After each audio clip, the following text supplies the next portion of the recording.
Hi friends, this is 5 Minutes Tech YouTube channel. Here is Samsung Galaxy A23 smartphone. In this video, you will learn how you can change screen timeout in your phone Samsung Galaxy A23. First, go to the settings of your phone here and go to display.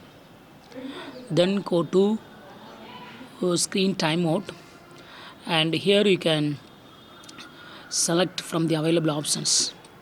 Up to 30 minutes you can set. Okay, minimum is 15 seconds. So what will happen after 15 seconds of inactivity of my phone screen will be automatically timed out. See here, yes, phone screen is now timed out.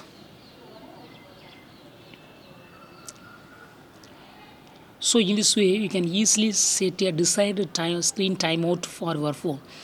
If you want to set to default screen timeout, you have to choose second one, 30 seconds. 30 seconds is the default screen timeout in your phone Samsung Galaxy A23. That's all friends. Thanks for watching. Bye.